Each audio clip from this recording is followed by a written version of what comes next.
Doctor Sreevarma ஆயுள் தரும் ஆயுர்வேதா அறுவை சிகிச்சையில்லா குணம் ஆயுள் கால நிவாரணம்.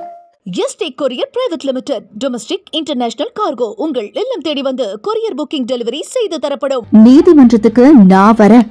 ஆர்த்தி ரவி மோகன் வழக்குல ஆஜராகிறாரா கெனிஷா அப்படின்னு இந்த பதிவுல பார்க்கலாம். சென்னையில ஆர்த்தி ரவி மோகன் விவாகரத்து விவகாரம் நீதிமன்றத்துல விசாரணையில இருக்கு. இந்த வழக்கு அடுத்த கட்டமா வரும் ஜூன் மாதம் 12ஆம் தேதி விசாரிக்கப்படும் அப்படின்னு குடும்ப நல நீதிமன்றம் தெரிவிச்சிருக்கு.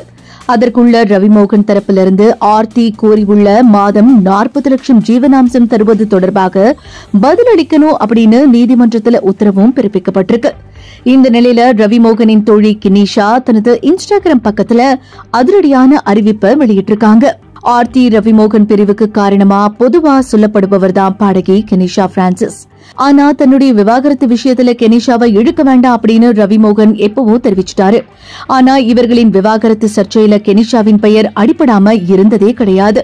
இப்படி இருந்த நிலையில சில வாரங்களுக்கு முன்பு கெனிஷாவோட நிகழ்ச்சி ஒன்றில் கலந்துகிட்ட ஜெயம் ரவி பின்னர் கெனிஷாவின் பெயர் இடம்பெறாமல் அவர்களின் விவாகரத்து குறித்த செய்திகள் எதுவும் வெளியாகல அப்படின்னு சொல்லலாம்.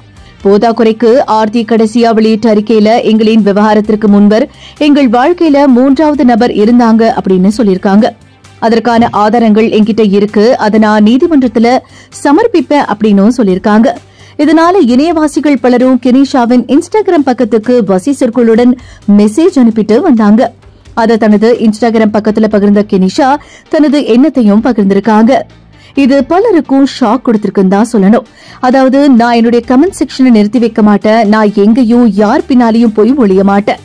என்ன கேள்வி கேட்பவர்கள் என் முகத்துக்கு நேரா வந்து கேள்வி கேளுங்க, அதுக்கு நான் மகிழ்ச்சியா ஏத்துக்கிட்டு பதில் சொல்லுவேன் அப்படின்னு சொல்லியிருக்காங்க.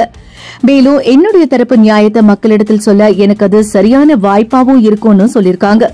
நீங்கள் சொல்வதை போல என்னை சுற்றி நடக்கும் விஷயங்களுக்கு நான் தான் காரணம் அப்படின்னு நீங்க நம்புறீங்கன்னா என்ன நீதிமன்றத்திற்கு கூட்டிட்டு போங்க, நான் நீதிமன்றத்துக்கு வர தயாரா இருக்கேன். ஏன்னா நீதிமன்றத்துக்கு போய் அங்க விளக்கம் கொடுத்தா சரியானதா இருக்கும்னு சொல்றாங்க.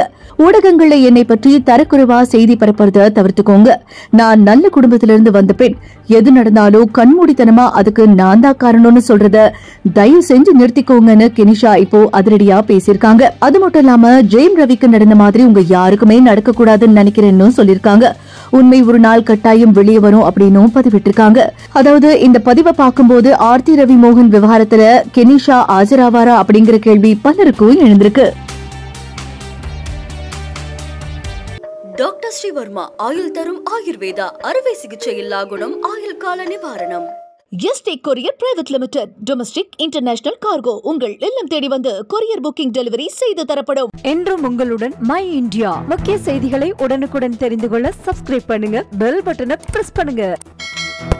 என்றும் உங்களுடன் மை இந்தியா.